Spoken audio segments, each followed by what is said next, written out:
on arrive dans la paracha de Vayakel. Alors la vérité c'est qu'on n'a pas eu l'occasion, pour des raisons de fête et des raisons d'absence de ma part, on n'a pas eu encore l'occasion de rentrer sur les parachiotes du Mishkan. On n'a pas pu étudier ensemble Troumat et Tzavé. Et donc nous avons aujourd'hui Vayakel, la semaine prochaine Pekoudé, donc je vous rassure, on parlera du Mishkan. Et je vais rentrer tout de suite dans le vif du sujet en disant la chose suivante. Le Mishkan, c'est la volonté de faire un temple donc, pour Dieu ici. Ici, j'entends, dans l'espace. La sanctification de l'espace est une question. C'est une question, par exemple, qui a beaucoup intéressé un philosophe américain, juif, qui s'appelait Avraham Yehoshua Heschel. Maintenant, Avraham Heschel, il a écrit plusieurs livres, dont un, justement, qui s'appelle La Shabbat, traduit en français, je crois, par les bâtisseurs du temps. Un livre qui vient expliquer, d'ailleurs, des trucs très sympathiques sur le Shabbat, mais surtout, qui vient dire que la sanctification, la sainteté, la Kedusha, elle est a priori dans le temps. Ah, par opposition aux nations qui font des temples dans l'espace, nous, Am Israël, nous faisons des temples dans le temps. Shabbat, les fêtes, ce sont des temples de sanctification de Dieu dans le temps. Et la preuve, c'est que la première fois où on rencontre la notion de Kedusha dans la Torah, c'est par rapport au temps. Vayevarech Elohim et Yom HaShevi'i vayikadesh oto. Dans Bereshit. Abraham Heschel dira que beaucoup plus tard, on aura des hommes Kdoshim. Atem tiuli mamlechet kohanim vegoy kadosh. Mais la notion de sanctification de l'espace, makom kadosh, c'est quelque chose qui est uniquement a posteriori et qui n'est là que, comment vous dire, faut faire un compromis à cause du Chet HaEgel. De quoi je parle? Eh bien, d'après Abraham Heschel, il y a un compromis à faire. Le peuple juif sortant d'Égypte, il est encore très ancré de toutes les façons de se lier aux divinités telles qu'il l'a connu en Égypte. Donc, temple d'idolâtrie. Donc, besoin de concret dans le dévoilement du divin.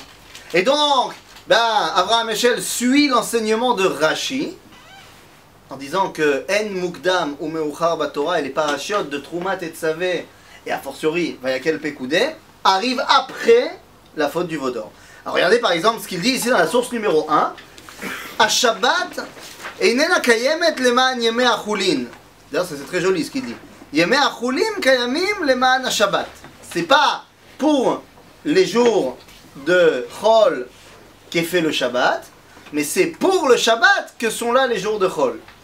Et ensuite il nous dit a Shabbat Einena manginat benaim. Ce n'est pas en attendant d'eux. Et là, il pisgat achaim. Ça c'est fait. Un bon plaidoyer pour le Shabbat. Mais ce qui m'intéresse, c'est ce qu'il dit maintenant. Hayom HaShevi'i ou Armon Betoch Hazman. C'est un temple dans le temps. Et là-dessus, eh bien, il suit cet enseignement de Rashi qui est... Pardon? Quand il dit Enena Kayemet Leman Yemei Achulin. Et pourtant on a Sheshet Yamim Ta'avod, Vayom HaShevi'i. Il s'est reposé. Attends, le Shabbat, il est là parce qu'il a travaillé les 6 jours. Mais il n'est pas là pour les 6 jours du travail. Oui, mais c'est une conséquence. Mais donc il n'est pas Leman Achulin. Tu comprends?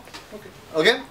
Maintenant, donc, temple dans le temps, il y a fait merde, et il suit, comme j'ai dit, l'enseignement de Rashi, qui dit, regardez dans la source numéro 2, c'est la Gemara dans Maseret Psachim, qui est mis en pratique, d'après le commentaire de Rashi, pour nos parachiotes, qui dit Lo ikpida Torah al seder mukdam u meuchar u parashiot sheneemru tchila ikdimu meucharot.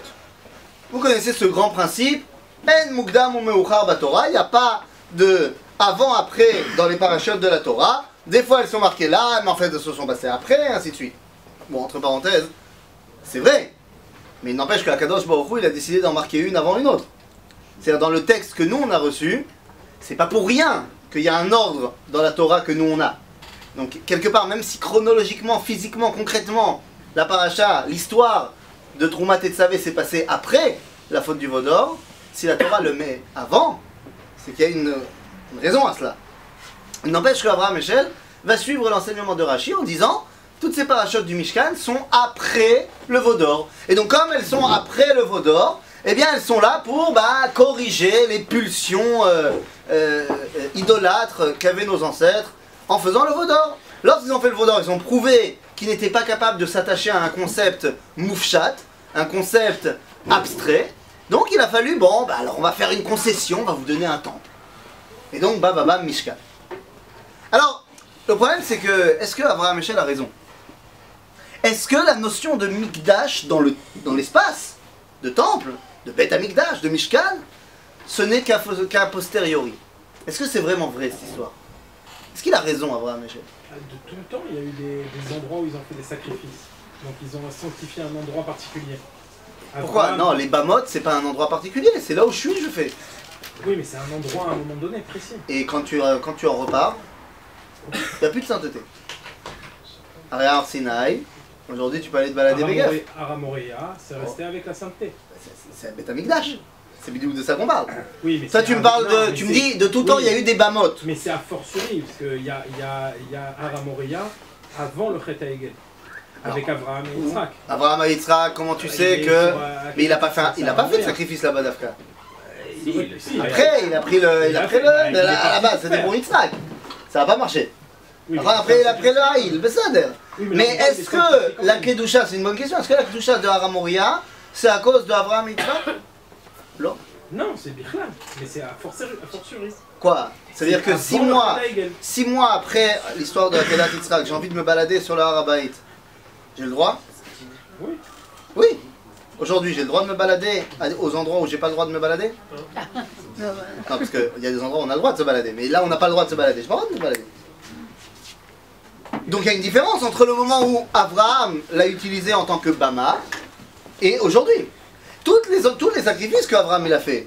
Ikra, Beshem Hashem El Olam, mais ça y a fait mode. Après, c'est redevenu un endroit lambda, comme Har Sinaï. Har Sinaï, une fois qu'on est parti, zéro, Shum Davar. Alors qu'au moment où Dieu s'est dévoilé, Kol Hanoga Bahar, Yomat, la notion de sanctification de l'espace pour Avraham Eshel, c'est quelque chose d'a posteriori, c'est quelque chose qui n'est pas idéal. Eh bien le problème c'est qu'il a tort. Pourquoi il a tort? Eh bien il a tort tout simplement parce que dans sa bouche, la sanctification de l'espace, je vous l'ai dit, c'est une concession faite à la faute. Mais le problème, c'est que semble-t-il, Avraham Eshel a oublié ce qui était marqué dans Shirat Hayam. Dans Shirat Hayam, les Koulé Alma, tout le monde est d'accord de dire que la Shira, ça se passe avant la faute du veau d'or. On vient de sortir d'Égypte à peine. Et là-bas, dans la Shirat Hayam, regardez ce qui est marqué dans la source numéro 3. Il dit à la fin de la Shira, Teviemo vetitaemo be'ar nachalatecha, machon leshiftecha pa'alta Hashem, Migdash Adonai konenu yadecha. C'est-à-dire qu'il y a déjà une notion de Beth Amikdash bien avant la faute du veau d'or. On parle déjà de Beth Mikdash bien avant la faute. Et donc on ne peut pas dire que Dieu a fait un compromis dans les parachas de Troumat et Tzavé, Bayakel Pekoudé, parce qu'il y a eu le veau d'or. Eh bien non, il y avait déjà un idéal de sanctification de l'espace avant la faute. Ce qui veut dire que la sanctification de l'espace, Kdushat HaMakom, c'est les Chatrila. C'est a posteriori. C'est a priori, c'est ça. A priori et non pas a posteriori. Vous commencez à voir où je veux en venir. Sanctification de l'espace, d'où notre présence ici. Parce qu'on comprend que Eretz Israël, c'est Makom Kadosh. Il va falloir comprendre qu'est-ce que ça veut dire exactement. Maintenant, ceci étant dit, il y a une question qui se pose. Pour tous ceux qui étudient au quotidien les parachutes, c'est très très dur de vendre les parachutes de Vayakel et Pekoudi. La vérité. Et je vais vous dire, moi, quand j'ai dû préparer le shiur ce matin, c'était pas facile. Alors je me suis dit, moi ça va, c'est bon, on n'a pas fait un cours sur Troumat et Tzavé, donc c'est pseudo. Mais la vraie question, c'est que c'est pas un peu redondant? C'est-à-dire pour quelqu'un qui a été à la synagogue et qui a fait Troumat et Tzavé, Vayakel Pekoudé, c'est la même chose. On nous redit la même chose. Et je vais vous éviter le fait qu'on passe sur tous les psukim. Concrètement, pratiquement tout ce qu'on va entendre ici, on l'a entendu dans les parachutes de la 2 semaines. Là, pourquoi Akadosh Baruch Hu ressent le besoin de nous redonner la construction du Mishkan une deuxième fois? Alors vous allez me dire, là-bas Troumat et Tzavé c'était les plans, Et bien, quel pécoudé, c'est sa réalisation. D'accord, mais t'es pas obligé de me redonner à ce moment-là tous les versets. Taï, t'as qu'à dire en une phrase, et ils ont fait le Mishkan comme c'était dit dans la paracha Troumat Tetzavé. Mais taï, comme ça on mange plus vite. Et là-bas, s'il y a deux représentations du Mishkan, qu'est-ce que ça veut dire? Qu'il y a deux. Avant, après quoi? Ah, mais Troumat Tetzavé, on n'a pas encore construit le Mishkan. Oui, mais tu as dit que si la beaucoup les a mis dans cet ordre-là, on est bien d'accord. Donc, ça veut dire que, avant de dire avant ou après, parce que tu fais référence donc à la faute. Ce que je veux dire, c'est que s'il y a deux Maharachot, deux entités de Mishkan, ça veut dire qu'il y a deux Mishkan. C'est quoi ces deux Mishkan? Eh bien, il y a un homme qui a compris plus ou moins cette réalité de dualité de la réalité. Et dans la source numéro 4, c'est quelque chose que vous avez peut-être étudié il y a longtemps, quand vous étiez en terminale. Vous vous rappelez de la terminale? Tout le monde était en France en terminale? Non? Mais pour les autres qui étaient encore en Gaule, vous vous rappelez quand on était en cours de philo? Ah, je sens qu'il y a beaucoup de gens qui ont fait S, et pour qui les 2 heures de philo étaient particulièrement, quand dans mon programme, dans mon emploi du temps, ils les avaient mis le lundi matin de 8h à 10h. La chose la plus intelligente qu'on puisse faire lorsqu'on est proviseur. Je sais très bien que les gens qui vont arriver là-bas ne vont pas vraiment être là-bas. Et dans le programme, eh bien, il y a un moment donné, on parle de l'allégorie de la caverne de notre ami Platon. C'est quoi cette allégorie? C'est quoi? Vous connaissez l'allégorie de la caverne? Alors voilà, c'est quoi l'histoire? On va faire très simple le dessin. Il y a un monsieur qui est attaché dans une caverne face à un mur. Il ne voit que ce mur. Maintenant il se trouve qu'il y a un feu à l'extérieur, enfin derrière lui, et il y a une ombre en fait qui va se projeter sur le mur de ce qu'il y a dehors, à l'extérieur de la caverne. Ce qui fait que lui, il ne voit que les ombres de ce qui est réellement dehors, mais c'est ça qu'il voit, pour lui c'est ça le monde. Et donc toute la question, c'est au niveau philosophique, de savoir est-ce qu'on est vraiment réveillé ou est-ce qu'on vit dans la matrice. Ils ont repris, le film a repris l'allégorie de la caverne. Pas chaud. Achab, c'est éphémère, donc on va passer sur simplement deux. Je ne vais pas lire la source numéro 4, c'est simplement la traduction en hébreu de l'allégorie de la caverne. C'est clair pour tout le monde ce que je dis là sur le... Ouais, c'est bon? Non? On dormait quand c'était la En gros, il y a deux réalités. Il y a une réalité qui est une réalité abstraite et une qui est une réalité concrète. Dans son langage, ça s'appelle la perception. Mais c'est pour lui la concrétisation de cette réalité. Platon, il va utiliser des termes. La réalité abstraite, il l'appelle idéot, en hébreu. Les idées. Le concret, zechushim. C'est ce que je ressens par mes sens. En l'occurrence, ici, dans l'allégorie, la vue. Ben, ça là, il y a deux réalités. Une réalité idéale, complètement métaphysique, et une réalité concrète dans ce monde-ci. La réalité complètement idéale, métaphysique, c'est Troumat Tetzavé. La réalité concrète, c'est Vayakel Pekoudé. Et donc ce n'est pas du tout une redondance. Il s'agit ici de deux Mishkan complètement différents. Bon, si on avait étudié Troumat Tetzavé, ça aurait été encore plus clair. Mais il ne s'agit pas ici d'un retour à la même chose, c'est deux choses différentes. Ce qui est très intéressant, c'est de savoir d'où il a pioché ça, Platon. D'où est-ce qu'il a trouvé l'idée que le monde était divisé en deux réalités, la réalité des idées, de l'idéal, et la réalité de la réalité des sens? Eh bien, voilà, on a souvent amené Yosef ben Matityahu, Flavius Joseph, bien qu'on n'a pas le droit de citer Flavius Joseph dans un cours de Torah, paraît-il, mais on va citer quelqu'un d'autre, un collègue à lui, pareil, qu'on n'a pas le droit de citer, bien évidemment, qui était lui aussi Cohen. Bon, qui était un petit peu plus particulier, parce que si Flavius Joseph est un Cohen qui a fini sa vie à Rome parce que capturé, parce que, c'est quand même quelqu'un qui a vécu la majorité de sa vie avant la guerre en Israël. Là, on va parler d'un autre Cohen qui, par contre, lui, était déjà là-bas, loin, à Alexandrie. Il s'appelle Philon. Philon d'Alexandrie, ou en hébreu, Philon à Alexandrone. Il a écrit plein de choses. C'était quelqu'un qui était évidemment très instruit, et en Torah et en tout le reste. Il n'est pas au Beth Midrash, comme Flavius Joseph n'est pas au Beth Midrash, parce que il ne se revendique pas de la Massoret Arabanite, il ne se revendique pas de la tradition rabbinique, Donc c'est pour ça qu'on ne les rentre pas au Beth Midrash. Est-ce que ça veut dire que ce qu'ils ont écrit n'a aucune valeur? Bien sûr que non. Et donc c'est très intéressant, parce que Philon était très prisé de philosophie grecque. La majorité de ses écrits, il les a fait en grec. Et voilà ce qu'il dit par rapport à l'allégorie de la caverne. Dans la source numéro 5, donc dans Midrashé Philon, sur le livre de Shemot, il dit la chose suivante. Ra'ayon ze shel ishtakfut shnei ha'olamot, ha'idéot ve'achushim. Cette idée-là, qu'il y a une ishtakfut, une représentation de ces deux mondes, celui de l'idéal et celui de la réalité des sens. Donc il parle évidemment de l'allégorie de la caverne de Platon. Il dit Hu lakach mitorat Moshe. C'est l'oracle l'écart. Hu lakach et c'est mitorat Moshe. C'est-à-dire que Platon. Il devait être juif dans certains guides. Tu sais, en blaguant, mais... un goy il peut aussi apprendre des choses de la Torah. Vous savez là. Mais sur quoi il se base pour dire ça?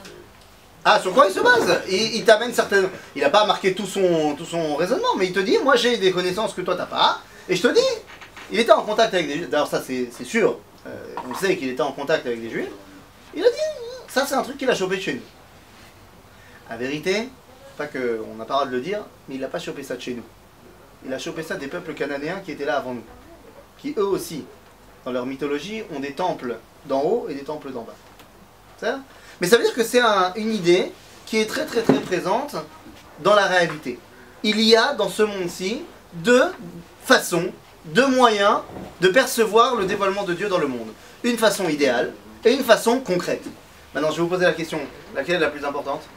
La concrète. La concrète, mais l'idéal elle est mieux. Elle est dénuée de tout défaut. Par rapport à ce qu'on a dit la semaine dernière. D'accord. La concrète, bevadaï. Par rapport à ce qu'on a dit la semaine dernière, bevadaï.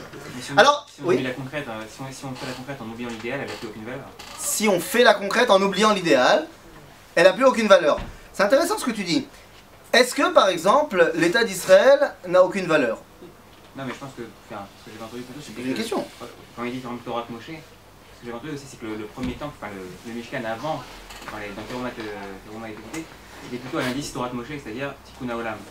Et qu'après, le deuxième Mishkan, c'est plutôt l'indice Torah Aaron qui était la Kapara. Ça, tu parles de Trouma par rapport à Tetzavé. Ouais.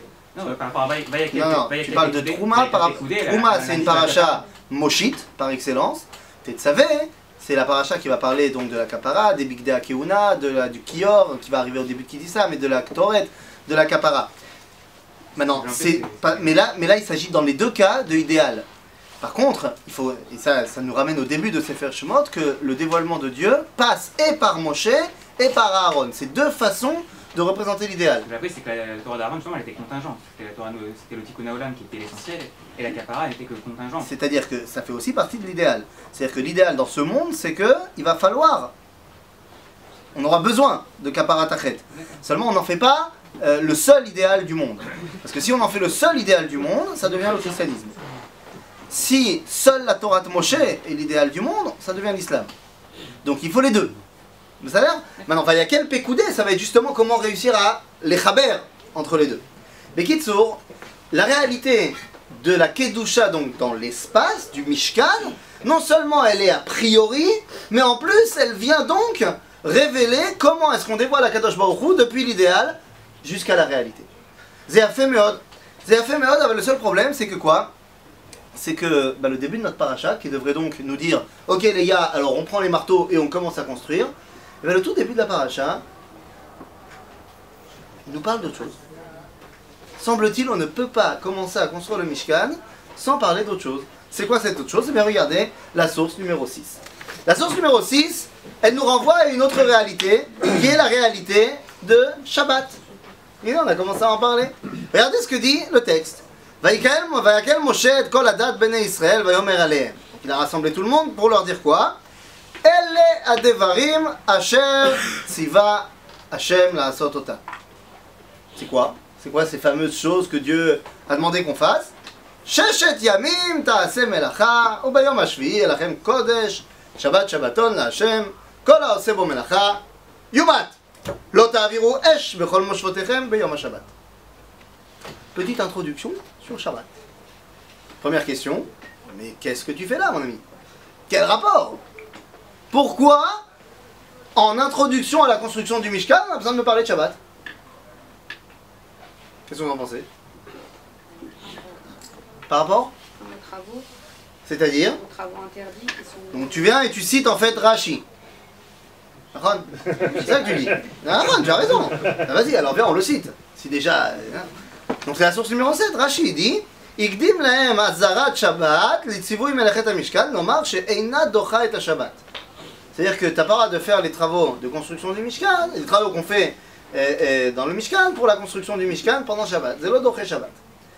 C'est-à-dire que dans le Mishkan, on bosse pendant Shabbat, mais construire le Mishkan, zelo doche Shabbat. Ok? Oui, mais attendez, qu'est-ce que ça veut dire? Qu'est-ce qu'il vient nous apprendre ici, Rashi? C'est quoi cette histoire? Que j'ai besoin de parler de Shabbat quand je parle du Mishkan. Et d'ailleurs, c'est un tsemed qui va revenir tout le temps dans la Torah. À chaque fois, on va avoir des psukim du style Et Shabtota et Tishmoru va être Mikdashi Tiraou. Ça va ensemble. Toujours Shabbat, Mikdash, ça va ensemble. Lama. Temps et l'espace. C'est-à-dire? La sanctification du temps et l'espace. Et pourquoi ça va forcément ensemble? Parce que vous savez, on parle de sanctification, c'est le meilleur moyen de ne pas savoir de quoi on parle. C'est-à-dire que quand on prend un mot qui est difficile en hébreu et qu'on le traduit par un terme en français qui est passe-partout, ça ne va pas nous aider à comprendre. C'est saint. Génial, ça m'aide pas à comprendre. C'est quoi saint? C'est quoi sanctifié? Pashut qui a Shabbat ve'a Mishkan, c'est auto davar. C'est quoi c'est auto davar? C'est quoi l'objectif de l'un comme de l'autre? Leitraber yoter misé. Va plus loin. Rencontrer Dieu. Pas seulement leitraber. Parce que gam shani mitpalel ani mitraber. Même quand je prie, je me rattache à Dieu. Mais je ne le rencontre pas. Enfin, peut-être que certains d'entre vous, pendant que vous faites la tefila, vous rencontrez Dieu, mais il y a un hôpital à l'entrée de Jérusalem pour les gens comme ça. Il vient avec. C'est un peu ça d'ailleurs. On le rencontre au Shabbat plus? Shabbat, ve Mishkan, tu rencontres Dieu. Erani Odea. Comment je sais? Mais pas chou, c'est Katuv Torah. Qu'est-ce qui a marqué dans la Torah par rapport au Mishkan? On l'a lu dans Parashat Teruma. Ve'asuli Mikdash, ve'shachanti betocham. Betocho lo ne'emar, ela betocham. Je me suis marié par Parashat Teruma. Maintenant, vous aussi? C'est dit qui? Je me suis marié par Parashat Teruma. Non, c'est pas Parashat Teruma. Avec moi, c'était Trouma. C'était de bonne guerre. Donc, alors je sais pas pour vous, moi en l'occurrence, mon oncle c'est lui qui s'y est collé pour le mariage, et bon, il avait très peur. Il m'a dit, j'ai jamais été autant stressé, il nous regarde, il a dit, j'ai jamais été autant stressé parce que j'ai jamais dû parler devant autant de rabbinim. Et mon oncle il est rabbin en France, c'est la famille, machin, donc le Rav Cherki c'était mon témoin, mais il a pas arrêté de me faire des blagues sur les rabbins francophones et les rabbins français. J'ai dit, mais, 2 secondes. Et juste avant le mariage, donc 2 jours avant, 2-3 jours avant, donc j'étais assis avec lui pour un des derniers cours que je faisais à la préparation du mariage, et il m'a dit, et tu sais ce qu'on dit sur Parashat Teruma? On dit, Souli Mikdash, Veshachanti Betocham, et tous les rabbins ils disent, Betocho lo ne'emar. Non, tous les rabbins ils disent, c'est comme Shomrim Chazal, Betocho lo ne'emar, ela Betocham. C'est pas dans lui que Dieu va résider, mais c'est en eux qu'il va résider. Il dit, tout le monde dit comme dit Chazal, que Chazal ils disent pas. À aucun endroit Chazal ils ont dit ça. Il y a plein de Rishonim qui ont dit ça, mais Chazal, si quelqu'un arrive à trouver, d'ailleurs il m'a dit, ça fait 9 ans, il m'a dit, vas-y, trouve-moi un Chazal qui a dit ça, mais on sait pas. Et ça n'a pas manqué, sous ma choupa, mon oncle il fait Souli Mikdash, Veshachanti Betocham, Kmo sheomrim Chazal, Betocho lo ne'emar. Et là je tourne la tête évidemment, il est mort de rire, je suis mort de rire mais j'ai pas le droit, tu vois, il faut que je reste stoïque. Alors je voulais me tourner vers ma femme, partager ce moment de rigolade, mais ma femme avait décidé, venant d'une famille chassidique, de se la jouer à la Casper. C'est-à-dire que sous la choupa, j'étais avec un fantôme. Je voulais lui échanger des petits regards, je ne pouvais pas. C'est-à-dire que sur les photos, j'ai des photos très sympas de moi avec... Peut-être c'est ma femme, peut-être je sais pas. On ne sait pas, on peut pas savoir. Mais Kitsour, Rolzot, Veshachanti Betocham, c'est-à-dire que c'est l'objectif. L'objectif c'est que derech HaMishkan, en arrivant au Mishkan, je rencontre Akadosh Baruch Hu, Shochen Po, Iti. Donc je le rencontre, donc ça c'est facile. Pour ce qui est du Shabbat, Quoi, je rencontre Dieu Shabbat? Oui. Comment je sais? D'où je sais que je rencontre Dieu Shabbat? Eh bien regardez. Non, je ne l'ai pas mis ici. C'est pas grave. Je ne l'ai pas mis ici. Je l'ai mis ou je l'ai pas mis? Ah si, je l'ai mis. C'est là. Là, mais regardez la source numéro 11. On saute 2 secondes à la source numéro 11, on reviendra après. Daber el bnei Israël va'amarta alehem moadei Hashem asher tikreu otam mikraei kodesh elehem moadai. Et ça commence par quoi? Les fêtes. Sheshet yamin, ta. Donc on parle du Shabbat. Et donc Shabbat, comment il est appelé dans la Torah? Moed. Ça veut dire quoi Moed? Pourquoi un moment? Parce qu'on en a l'habitude de dire c'est les fêtes. Mifgash. Moed, ça vient du mot leivaed, se rencontrer. Comment est-ce qu'on apprend, comment est-ce qu'on appelle en hébreu moderne une réunion de copropriété? Vad.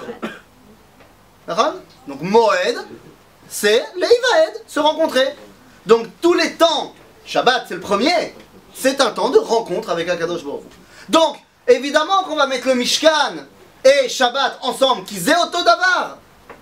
Je rencontre Dieu dans l'espace, dans le Mishkan, dans le Beit HaMikdash, et je rencontre Dieu dans le temps, dans le Shabbat. Ça veut dire qu'il y a un lien très profond entre les deux. Le rôle, ça va être de maintenant de réussir à dévoiler le lien qu'il y a entre les deux, justement pour que on arrive à une rencontre réelle et ultime. Alors le seul problème c'est quoi? C'est que maintenant qu'on a compris qu'il y avait un lien,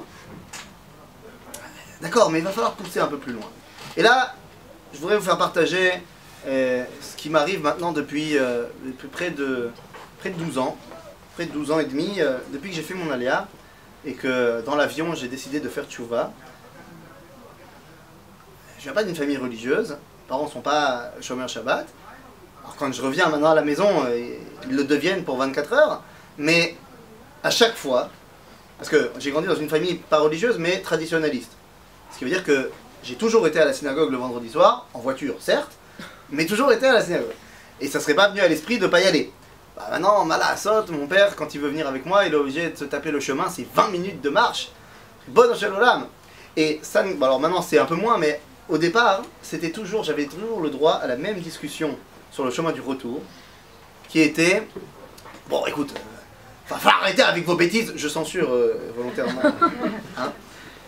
Ça va falloir arrêter. Bon, je veux bien que dans le désert, faire du feu, c'était un travail. Mais tu vas pas me dire qu'appuyer sur un bouton? Alors, j'entends ici qu'il y a certaines personnes qui ont dû faire face à ce genre de phrase. Et la vérité, c'est que peut-être qu'on devrait savoir, d'abord, qu'est-ce qui est interdit à Shabbat? Il n'y a jamais marqué nulle part que tu n'as pas le droit de faire une avoda à Shabbat. Alors. Ce qu'on n'a pas le droit de faire, c'est une melacha. La différence entre avoda et melacha, c'est très simple. Avoda, c'est par exemple, est-ce que j'ai le droit de déplacer tous les livres de la bibliothèque parce que j'ai envie que les Gmarot soient là-bas? Oui. Oui, j'ai le droit. Maintenant, je vais être crevé à la fin. Je vais être crevé. J'aurais pas fait roi à Shabbat, ce que tu veux, mais j'ai pas fait de Issour. Par contre, est-ce que j'ai le droit d'appuyer sur un bouton? J'ai pas le droit. La main. Parce que déplacer une bibliothèque, c'est avoda. C'est tout simplement la version humaine et moderne de déplacer un rondin de bois.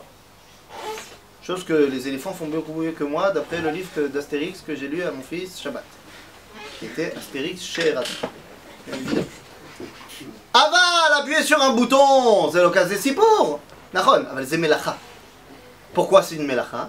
Bien parce que c'est vrai que ça demande aucun effort particulier et aucune réflexion particulière pour appuyer sur un bouton. Aval, vous savez combien d'esprits ont dû se mettre ensemble pour finalement amener à Thomas Edison et son ampoule? Agav, vous savez qui a découvert l'ampoule avant Edison? Hein? Non, on peut pas toujours mettre un scout. Puis il était après Edison. Non, mais par contre, t'es pas loin. Ça commence pareil. Rabbi Yechiel Miparis. Rabbi Yechiel Miparis, on raconte sur lui dans les Toldot à Tosfot qu'il avait un secret qui, d'ailleurs, ça intéressait beaucoup Louis IX, le bon Saint Louis. Vous savez, celui qui a brûlé 40 charrettes avec des rouleaux du Talmud, des Tosfot et de la Torah sur la place de Notre-Dame. Sympa, hein? C'est pour ça qu'on l'appelle Saint Louis d'ailleurs, évidemment.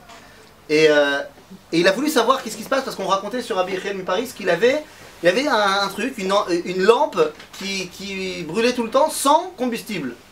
En fait, quand il est arrivé chez lui, il a vu que il mettait par des choses qu'il n'arrivait pas à comprendre, ça faisait de la lumière. Il est très possible que Rabbi Yechiel, il ait inventé la première ampoule avant Edison. Bon, ça va. Les Vikings, ils ont découvert les États-Unis avant Colomb, hein, tout va bien.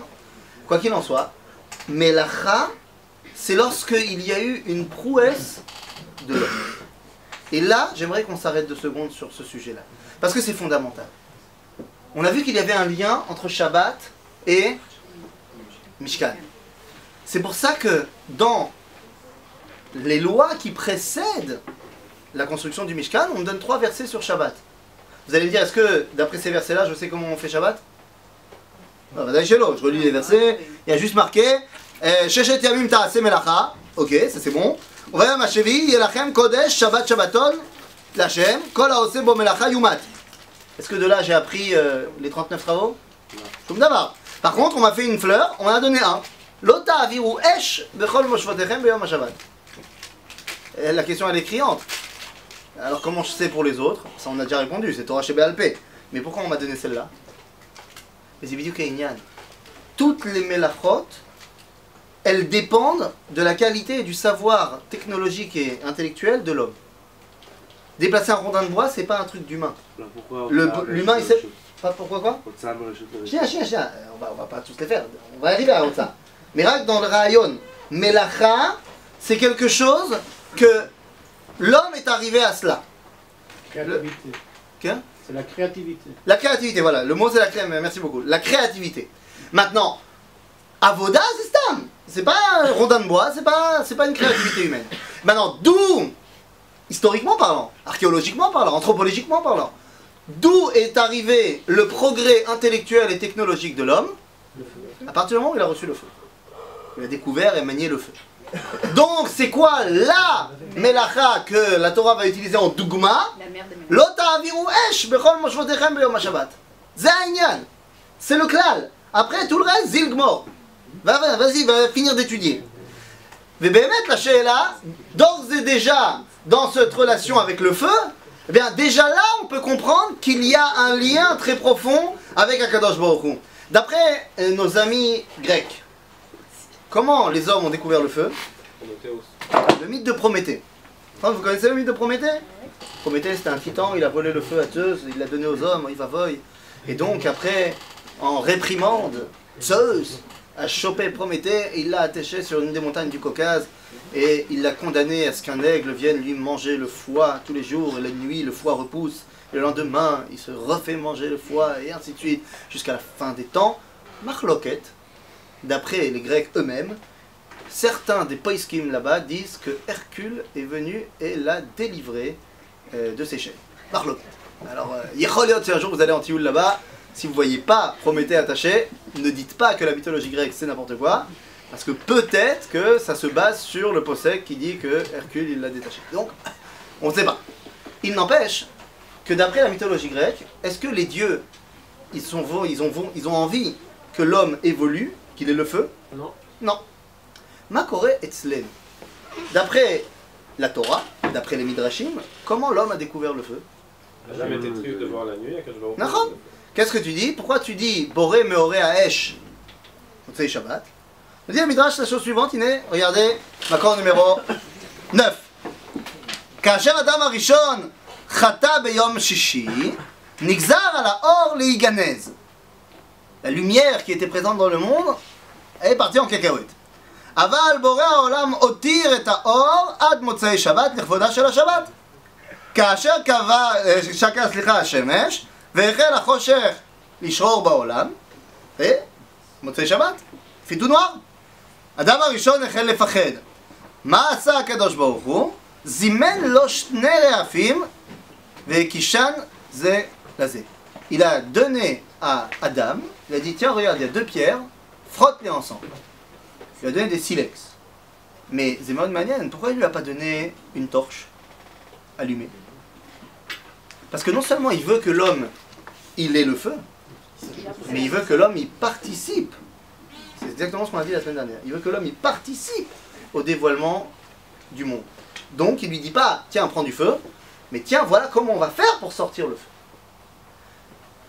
Mais la reine, ce feu-là, cette évolution de l'homme, pour dévoiler Akadosh Baruch Hu dans le monde, c'est ce qui va amener dans la construction du Mishkan, dans les psukim qui vont arriver, 7 psukim après le début de la paracha de Vayakel, cette fois on revient à la source numéro 8, toutes les constructions du Mishkan vont être précédées, c'est pas n'importe qui peut construire le Mishkan.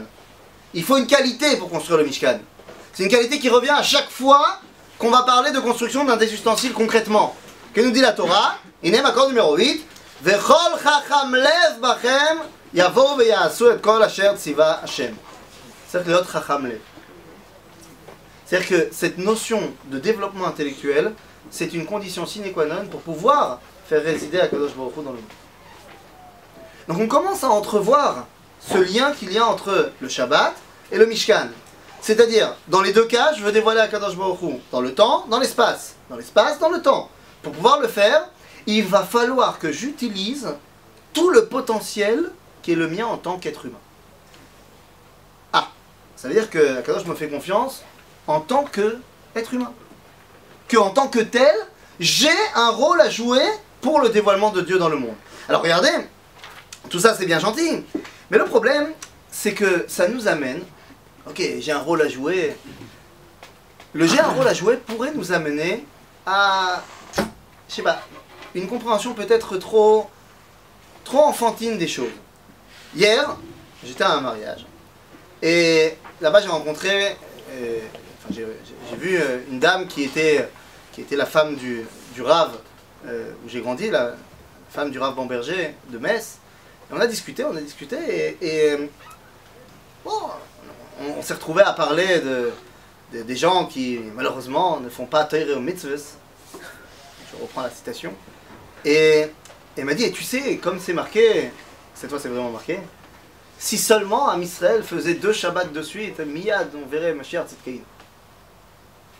Alors effectivement, je ne peux pas dire que c'est pas marqué, parce que je l'ai marqué ici, la source numéro 10. Amar Rabbi Yochanan mishum Rabbi Shimon bar Yochai, ilmale meshamrim Israël shnei Shabbatot keilchatan miyad nigalim sheneemar tatatata. Le seul problème, c'est comment est-ce qu'il faut comprendre cette phrase. Elle est marquée, certes. Mais est-ce qu'il s'agit ici d'un enseignement, je dirais, assez bisounours? Quoi, alors vous savez, tout le monde se fait un gros Shabbat Project. Allez, on s'invite tous, on se suit. Et là, on se fait un méga Shabbat, 2 Shabbats de suite, tout le monde fait Shabbat, pouf. Vous comprenez bien que ça n'arrivera pas, cette histoire.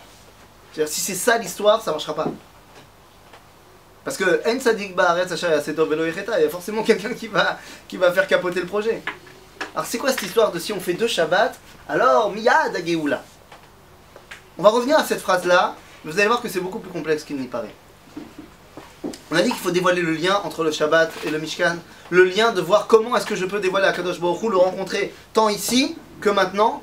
Eh bien, pour cela, il faut à mon avis qu'on revienne aux bases. Donc je vais vous demander de revenir aux bases.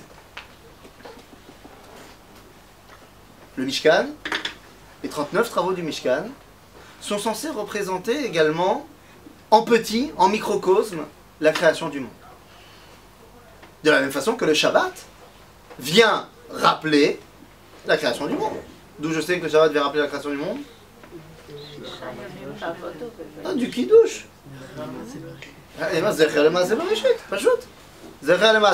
Donc c'est ça l'objectif. Or, si on a dit que Shabbat, Mishkan, c'est auto d'avar, Asgama Mishkan, ça doit nous rappeler la construction du monde. Il y a fait mode. Alors venez, on va revenir à la création du monde. Pour essayer de comprendre de quoi on parle. Le monde a été créé en combien de temps? Rappelez-moi. Bon, 6 jours, c'était pas des jours, hein, ça, évidemment, pas 24 heures, mais 6 jours. Tous ces jours de la création répondent à un schéma qui est clair et qui est le même pour tous les jours de la création. Manitou expliquait ça de manière très profonde. Il dit que chaque jour de la création a un schéma en 4 parties. Projet, réalisation, observation, conclusion. Ok? Donc regardez la source numéro 12, on va prendre le premier jour, c'est le plus facile. Vayomer Elohim, Yehi Or. Projet. Vayehi Or, réalisation. Vayavdel Elohim et Or, Vayar Elohim et Or, Kitov, observation. Vayi Erev, Vayi Voker, Yom Echad. Conclusion. Conclusion qui revient d'ailleurs, c'est un must, hein, ça revient dans tous les jours. Vayi Erev Voker Yom Sheni, Vayi Erev Voker Tato. Sauf Shlishi. Quoi, il n'y a pas Vaïrev Vaïvoker Yom Shlishi? נכון, למה פעם אין כיתוב ביום רביעי? parce que donc la melacha qui a commencé ביום שני, elle s'est terminée, אבל בסופו של דבר, rétrospectivement, ça remarche. Et ça nous amène, donc puisque, ok, et donc à un moment donné, on arrive à Vaïrev Vaïvoker Yom HaShishi. Il a fait. Donc une fois qu'on a terminé ça, qu'est-ce qui se passe? Yom HaShvi. D'accord? Comment c'est marqué dans le Yom HaShvi? Eh bien regardez, accord numéro 13. ויחולו השמיים והארץ וכל צבאם ויחל אלוהים ביום השביעי מלאכתו אשר עשה וישבות ביום השביעי מכל מלאכתו אשר עשה. Je vous demande de bien suivre avec moi. ויברך אלוהים את יום השביעי ויקדש אותו כי בו שבת מכל מלאכתו אשר ברא אלוהים לעשות ויהי ערב ויהי בוקר יום השביעי. Ah, il n'y a pas. Qu'est-ce qu'il y a à la place? C'est un vrai maranat. Aval, dans la Torah, il n'y a pas ça vraiment. Alors qu'est-ce qu'on fait? Qu'est-ce que ça veut dire s'il n'y a pas marqué Vaï Erev, Vaï Voker, Yom HaShevi? Ça veut tout simplement dire qu'on est toujours dans le Yom HaShevi. On est toujours dans ce 7e jour. Le 7e jour de la création, il n'est pas fini. C'est le monde dans lequel on est. Combien de temps il dure ce 7e jour de la création? 6000 ans. 6000 ans. C'est-à-dire, lorsque la Torah nous dit Bereshit, bara Elohim et Hashamayim et Haaretz, nous dit la Gemara Maseret Yoma, Al Tikra Bereshit et la Barachet, pour 6000 ans j'ai créé le monde. Donc à partir de Adam Arishon, 6000 ans, c'est Yom HaShevi. Toi, il a fait Meod. Yom HaShevi, et donc il doit avoir un projet ce Yom HaShevi. Comme tous les autres, on a dit, il y a un projet. C'est quoi le projet du Yom HaShevi? C'est quoi le projet? Non, c'est pas le projet ça. Le projet c'est Vaïvarech Elohim et Yom HaShevi. Le projet de notre monde, c'est la Ketouja. C'est-à-dire d'arriver à la rencontre entre le Boré et le Nivra, entre le créateur et la créature. C'est ça l'idée, c'est ça le projet. Bon, il a fait mal, mais on est donc aujourd'hui dans le Yom HaShevi. Toujours.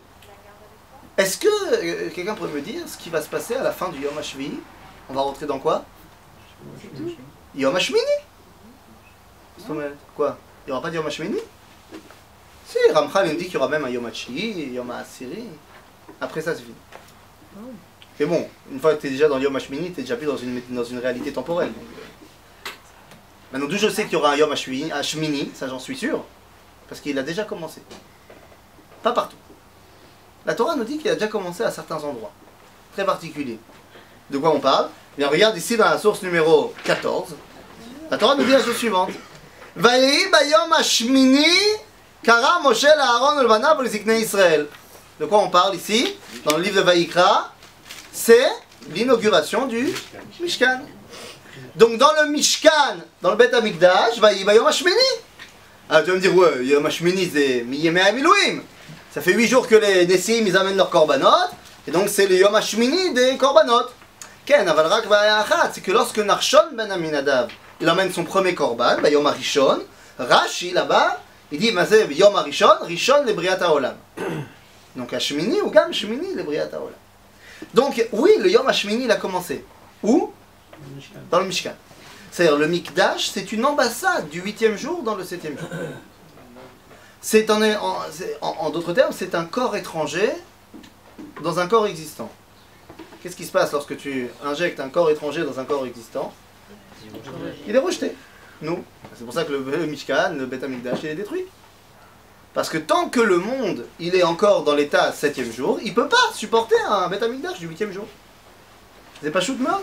Il a supporté 400 ans. Il a 400 ans dans l'éternité. Pas grand chose. Ça a marché. Ça a marché pendant 400 ans. L'idéal du Beth Amikdash, c'est qu'il reste tout le temps. Ça aurait pu marcher. Non, ça aurait pas pu marcher, justement. De la même façon que... Le Mishkan dans le désert, il aurait pu, dans Shemini, celui-là il aurait pu marcher. Ah, celui-là il aurait surtout pas pu marcher. Tu sais pourquoi? On dit qu'il y a beaucoup d'enseignants qui disent que s'il y avait eu cette erreur dans les sacrifices, ça aurait été la Géoula à ce moment-là. Et dis-moi, j'ai une question à te poser. Et Akadosh Baruch Hu, il préfère un Mishkan qui est dans le désert ou le Mishkan au Har HaMoriah? Si, tu sais. Le vrai que tu sais, puisque tu sais ce qui a marqué dans le Midrash Tanchuma. Que le Midrash Tanchuma, il dit que l'ifne briat haolam, Akadosh Baruch Hu, Aya nichnas be'ar habayit, avant la création du monde, Dieu rentrait sur le mont du temple et disait la chose suivante. Deux points, ouvrez les guillemets. Yehi ratson milefanai. Que ta volonté soit faite devant moi. C'est moi le patron. Sheyivnoli banai bait bamakom azeh. Que mes enfants me construisent une maison ici. C'est-à-dire que l'idéal, c'est pas le désert. L'idéal, c'est ici. Ah non, j'ai pas parlé du désert, mais rien n'empêche que ça arrive, c'est ça, quand tu peux construire la maison après, mais rien n'empêche. Donc ça veut dire que c'est pas. Donc ça veut dire qu'au final, le Mishkan, il doit être remplacé. Ça veut pas dire que c'est un échec. Non, mais ça veut dire qu'il doit pas rester idéalement pour l'éternité. S'il doit être remplacé par un Beth Amikdash qui sera fixe. Non, ça doit pas forcément se passer mal qu'il soit remplacé. J'ai pas dit que ça se passe mal. Non, parce que quand on dit la destruction du temple, il était La destruction du temple ou le remplacement d'un Mishkan, dans les deux cas, c'est que tel qu'il était provisoire. Non, mais je crois que vous avez une vision de l'histoire qui est que ça devait forcément échouer pour qu'il y ait Ah, des péripéties, tout ça. Non, ça, c'est vrai, c'est vrai aussi, tu as raison. J'ai cette vision-là de l'histoire pour la simple raison qu'il y a deux dimensions. Il y a la dimension humaine, qui est la tienne, qui est la mienne, dans laquelle j'ai un libre arbitre total sur ce que je vais faire, donc je ne suis pas censé savoir ce qui doit se passer ou ce qui ne doit pas se passer. Je fais les choses telles que j'essaye de les faire au mieux, ça marche pas, ça marche pas. Ça, c'est à mon niveau. J'ai un autre niveau de lecture, c'est celui d'Akadosh Baruch Hu. Et chez Akadosh Baruch Hu, il y a une volonté préprogrammée de comment l'histoire doit se passer. De la même façon, on a expliqué la semaine dernière que les deuxièmes tables étaient évidemment préférables aux premières. Maintenant, pour donner les deuxièmes, il fallait d'abord briser les premières, parce que sinon il n'y a pas de deuxième. Ouais, ça c'est discutable. Bien sûr que c'est discutable. Il y a plusieurs possibilités. Ben maintenant que c'est discutable. Je n'ai fait que te ramener l'enseignement du Rav Kook dans Orot HaTshuva, dans le chapitre 17. Mais effectivement, c'est discutable. Ou de la manière dont vous comprenez l'enseignement du Rav Kook. Non, il dit comme ça. Il dit pas juste comme ça. On peut débattre beaucoup sur Orot HaTshuva. Ah bah, le fait qu'il y a une vision, t'es d'accord avec moi qu'Akadosh Baruch Hu, il connaît tout le déroulement de l'histoire de manière générale. C'est son boulot de Dieu. Non, mais ça ne veut pas dire qu'on a été forcé de passer par ce chemin-là. C'est pour ça qu'il y a des choses, le libre arbitre il est vrai au niveau individuel, il n'est pas vrai au niveau collectif. Donc ça veut dire qu'au niveau collectif, il y a des choses qui arrivent au clan Israël qui sont indépendantes de nous. Est-ce que toi et moi, on est obligés individuellement de tomber ou pas tomber? Non, ça on fait ce qu'on veut. Alors Akadosh Baruch Hu, il a des plans. Il a envie de gérer certaines choses. Par exemple, Adam Arishon, il n'a pas le choix de fauter ou pas de fauter dans sa fameuse faute à Kadmon. Pourquoi? Parce qu'à ce moment-là, il n'est pas du tout Monsieur Adam de nom de famille Arishon. Il est l'humanité tout entière. Il est en potentiel, je te rappelle que c'est une histoire qui se passe dans le Gan Eden, donc dans une réalité complètement métaphysique. Là-bas, il n'y a pas de libre arbitre. Akadosh Baruch Hu, il gère. Donc ça veut dire que cet échec là-bas, c'est un échec programmé. Est-ce que toi, ça veut dire que tu as le droit de faire des erreurs et de dire ah, c'est un échec programmé? Non. C'est ce que Shabtai Tzvi a essayé de dire. Il y a Akadosh Baruch Hu partout. Donc il faut aller faire des avérotes pour dévoiler Akadosh Baruch Hu également là-bas. J'avais la tort. C'est vrai que Dieu il est partout. Mais la Torah elle t'a demandé de faire le bien et pas de faire le mal. Après, est-ce que Dieu il doit pas se dévoiler aussi par le mal? Si, il se dévoilera, mais c'est son problème. C'est pas à toi d'être volontaire pour faire des avérotes. Et s'il faut qu'il envoie un Haman, il enverra un Haman. Tu comprends? Donc moi au niveau individuel j'ai mon libre arbitre total sur ce qui va se passer. Au niveau collectif, au niveau clan Israël, Dieu il a un plan préprogrammé. Donc tout ça pour dire que, de manière générale, eh bien voilà, nous sommes dans ce Yom HaShvi, nous sommes toujours dans ce 7e jour de la création. L'objectif c'est d'arriver au 8e. Maintenant pour arriver au 8e, vous connaissez un truc qui est Me'ein Yom HaShemini, qui est quelque chose quelque part du 8e jour, Shabbat. Me'ein Yom HaShemini, Me'ein Olam Haba. Donc de la même façon que le Mishkan, c'est une ambassade du 8e jour dans le 7e qui est pour l'instant pas encore là, au niveau, Shabbat, c'est quelque part une rencontre du 8e jour, aussi dans ce 7e jour. En gros, Dieu, une fois qu'il a terminé la création, il est marqué Vaishbot, Elohim et Yom c'est là, Vaishbot, Elohim et Yom HaShvi, qui vaut Shabbat, Mikol Melarto. Donc qu'est-ce qu'il a fait Yom HaShmini? Il s'est arrêté. En gros, il a mis le monde, c'est Shabbat. C'est son Shabbat à lui. Comprenez-moi bien, le 7e jour de la création, pour Dieu, ça s'appelle Kivo Shabbat. C'est Shabbat. Pour moi, c'est quoi? Pour moi, l'homme, c'est Shechet Yemei HaMaaseh. C'est-à-dire que ce monde-ci, c'est le monde du boulot. Pour moi, l'homme. Donc en d'autres termes, Dieu, lorsqu'il arrive au 7e jour, il a mis le monde sur Sharon Shabbat. Il a mis le monde sur Minuterie de Shabbat, qui porte un nom. Cette Minuterie de Shabbat, elle s'appelle la nature. Il a créé les lois pendant les 6 premiers jours, il est. Maintenant j'ai appuyé sur le bouton, Shalom Shabbat. Nous, on est quoi? Nous, les êtres humains, on est ce qu'on appelle le Shabbos Goy de Dieu dans le monde. On est le Goy de Shabbat de Dieu. Oui? Il y a un aspect chassidique qui décrit cela. Il y a les 6 directions, la 7e dimension, c'est l'homme qui est au milieu. Donc ça fait toute la nature. Le numéro 8, c'est au-dessus de la nature. זה המהר"ל הוא הרבה לדבר על זה. 6 כיוונים ואמצע, אז מעל הטבע, בוודאי. C'est une של הספירות. ספירות, ça va jusqu'à 10 déjà. נכון, בוודאי. J'ai dit qu'on va aller jusqu'à 10. בעזרת השם. Quoi qu'il en soit, ça veut dire quoi? Ça veut dire que nous sommes le Goy de Shabbat de Dieu. Quoi? Ça te plaît pas? Quoi? Quoi? Pourquoi t'aimes pas? C'est à nous de bosser. Quand c'est Shabbat, tu peux rien faire toi. Nous autrement, on est ces petits malachim. Mais c'est pas nous le peuple juif, c'est nous l'humanité. L'humanité. On est le Goy de Shabbat. C'est à nous de bosser. Quand lui il s'arrête, nous on bosse. Arshavma, le problème c'est que des fois, il n'a pas le choix Dieu. Des fois il est obligé de transgresser Shabbat. Quand est-ce qu'on a le droit de transgresser Shabbat? Pikuach Nefesh. Donc quand il y a une Pikuach Nefesh pour l'histoire, Dieu il transgresse Shabbat, ça s'appelle un miracle. Mais c'est pas bien de transgresser Shabbat, si on peut éviter, c'est mieux. D'accord? Donc ça veut dire que nous, on est en retard d'un Shabbat par rapport à Dieu. C'est-à-dire que Dieu est déjà dans Shabbat, moi je suis à la poursuite de Shabbat. J'avais fait Meod. Maintenant j'ai compris que, en fait, le Mikdash, le Shabbat, c'est 2 moyens de rencontrer Akadosh Baruch Hu, parce que c'est 2 moyens de pénétrer quelque part dans ce 8e jour. Alors, Im Zenachon, et que les 2 représentent quelque part la création du monde, on a compris, eh bien, le monde a été créé comment? Non, je ne parle pas du schéma, mais comment il a été créé? Par la parole, comment tu sais? Parce que c'est marqué dans la Mishnah, dans Pirkei Avot, dans la source numéro 15. Il y a marqué Be'asara ma'amarot nivra olam. Donc, en combien de paroles? 10 paroles. On est d'accord? Maintenant, c'est 10 paroles, dites-moi. Parce que, moi, je sais pas, mais a priori, si on est censé dire que Shabbat, c'est le Mishkan, c'est la création du monde, ben, il devrait y avoir 10 travaux interdits pendant Shabbat. Parce que Dieu, il a créé le monde par 10 paroles. Donc, si l'un est la résultante de l'autre, il faudrait 10 travaux interdits pendant Shabbat. Et le problème, c'est qu'il y en a combien? 39. On est loin du compte. Comment faire? Non, attends, la Kol Beseder. Les 10 paroles dont on parle, elles sont formées de quoi, ces 10 paroles? Et comment on fait pour faire des phrases?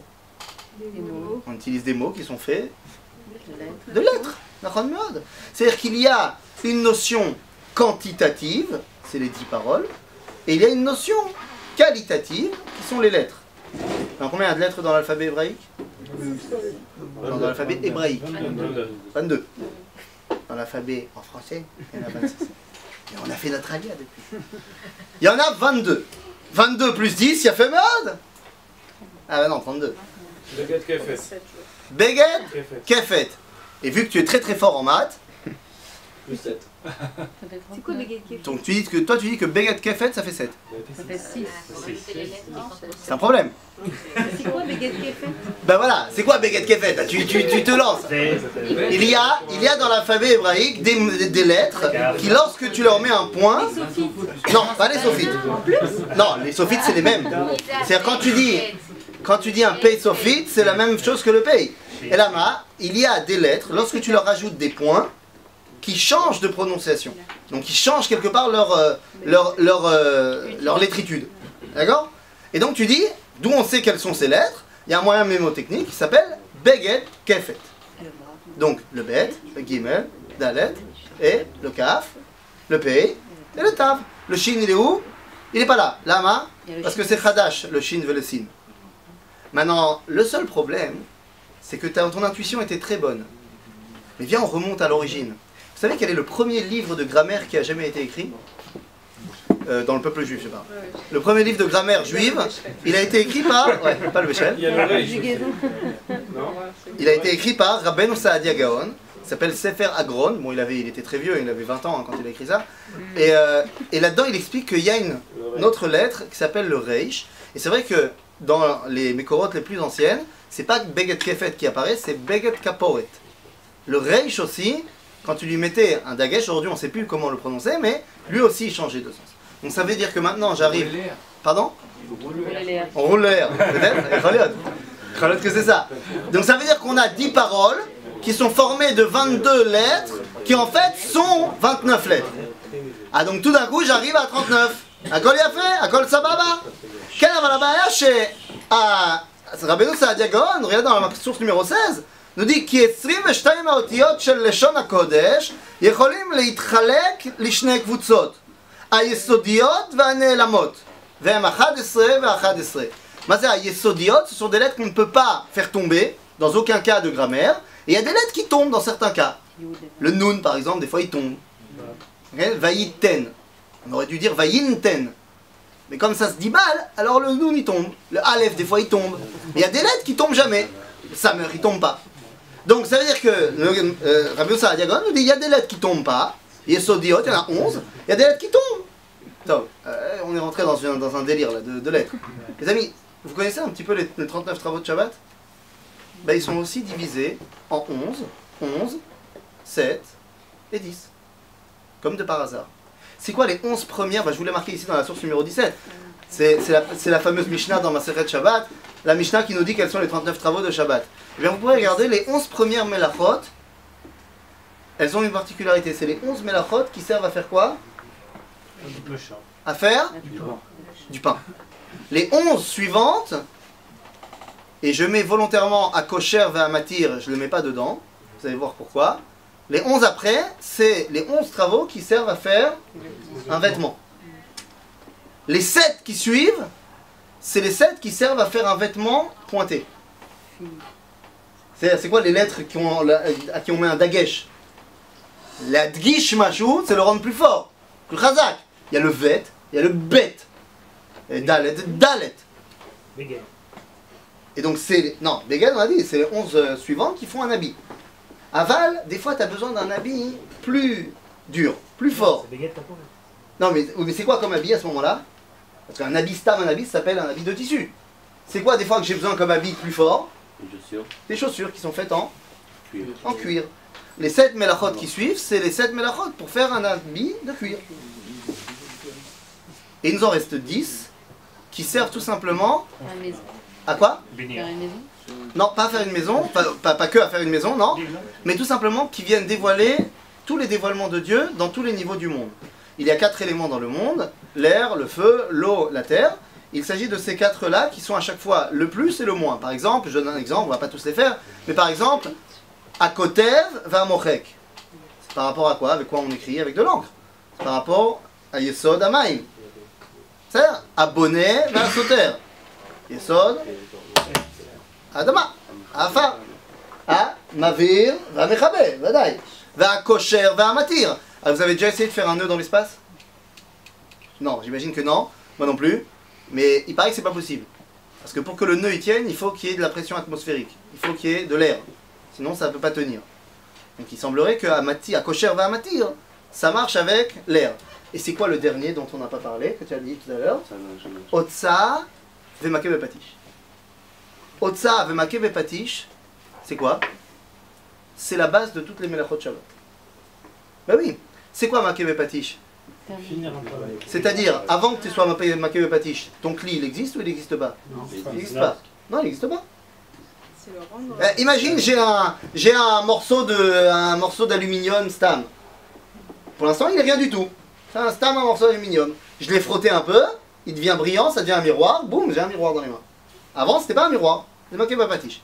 C'est-à-dire que je fais sortir de maké bepatish, je fais sortir le monde de l'idéal à la réalité. Et c'est quoi Otsa Amirshut? Il avait une réalité concrète, maintenant je l'ai sorti de cette réalité. C'est le passage de la réalité, retour à un idéal qui n'a plus lieu ici. Et c'est exactement ce que Dieu il a fait dans le monde. Uotsi et Olam, mi befoal, le bekoar.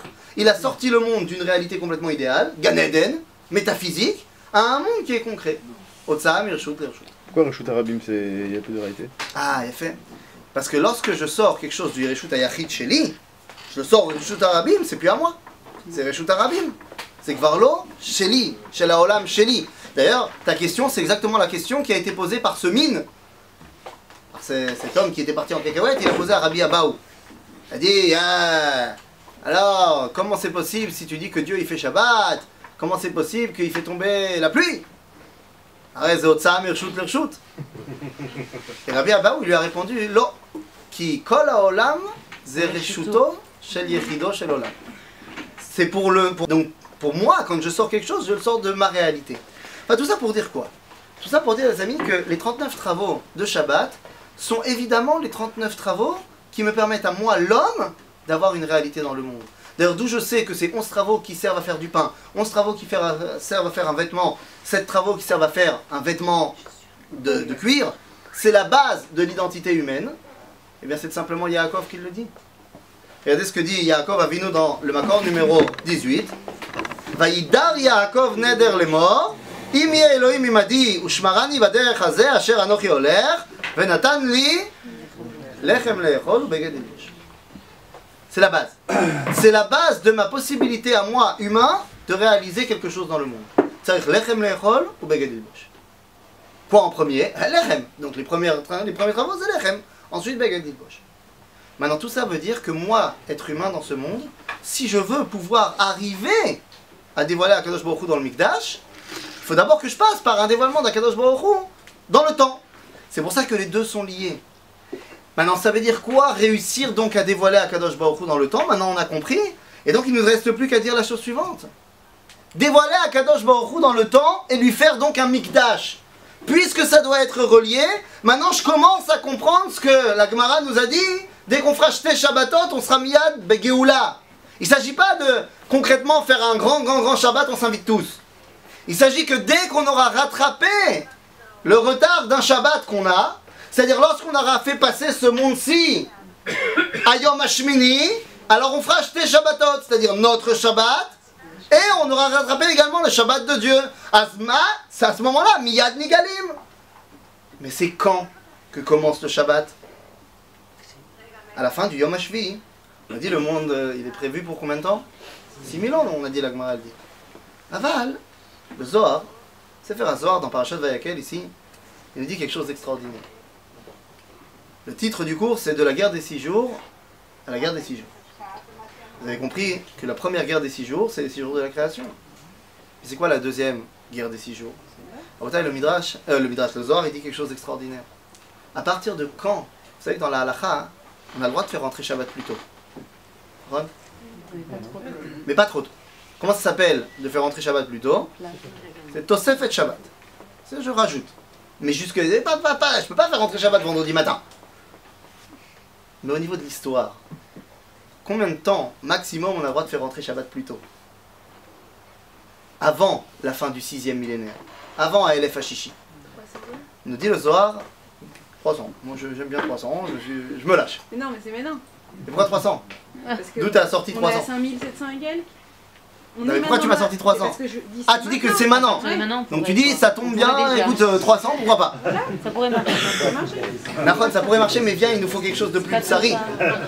Il dit à Zohar, pas shoot mode. À partir de quand tu peux ressentir Kedushat HaShabbat? Mais Erev Shabbat. Erev Shabbat. Gematria Erev. C'est combien? 1968. C'est 272. 1968. Oui, mais ils vont. Ils comprennent pas. 272. Donc ça veut dire que 272 ans avant Aelef Hashishi, tu peux commencer à ressentir Kedushat HaShabbat. Alors maintenant, c'est bon, tu peux y aller. Alors c'est quand?